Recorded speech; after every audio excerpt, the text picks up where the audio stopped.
Roger Sabat, auteur du best-seller Les Secrets de l'Exode, vendu à travers le monde à plus de 250 000 exemplaires, fait une découverte bouleversante après plus de 20 années de recherche.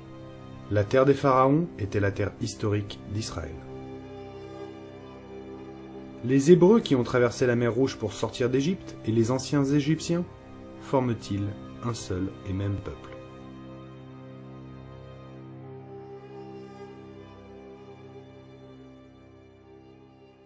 Dans la Bible, il est dit que Pharaon a donné la terre de Ramsès aux enfants d'Israël. Dans le Coran, il est dit qu'Allah chasse Pharaon et les siens de la terre d'Égypte et donne toute cette terre aux fils d'Israël. D'autre part, l'écriture hébraïque, l'écriture de la Bible, vient des hiéroglyphes. Au IIIe siècle avant Jésus-Christ, les savants du pharaon Ptolémée affirment que l'hébreu, l'écriture hébraïque carrée, se lit comme l'égyptien et non pas comme les autres écritures. Dans l'Antiquité, la terre des pharaons n'a jamais porté le nom de terre d'Égypte. Elle s'appelait Sara, qui signifie fils de Dieu, fils de Ra.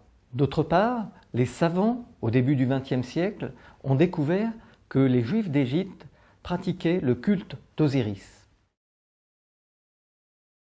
Au IIIe siècle avant Jésus-Christ, les pharaons Ptolémée ont effacé le nom de Sara des livres et l'ont remplacé par Égyptos, parce qu'Égyptos est le fils de Zeus. C'est donc une véritable usurpation.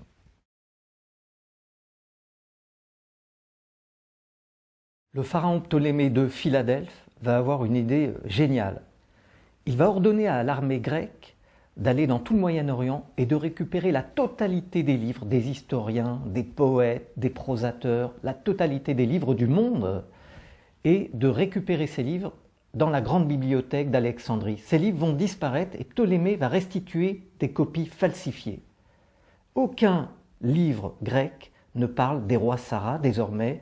Tous les livres anciens des Grecs vont parler d'Égyptos, des pharaons d'Égypte. Les rabbins les plus réputés affirment que Ptolémée est intervenu sur le texte de la Torah.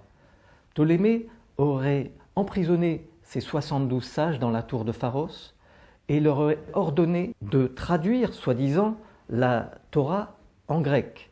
Le problème, c'est que Ptolémée va intervenir à plusieurs reprises pour modifier certains versets, c'est ce que disent les rabbins les plus réputés.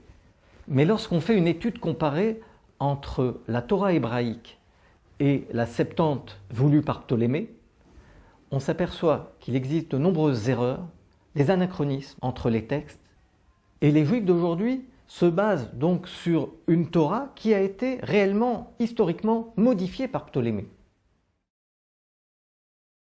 Après 20 ans de recherche sur les sources hébraïques, sur les livres des égyptologues, les hiéroglyphes, la Kabbale, le Coran, les évangiles, j'en arrive à la conclusion qu'il existe des centaines et des centaines de similitudes entre la civilisation juive et la civilisation égyptienne.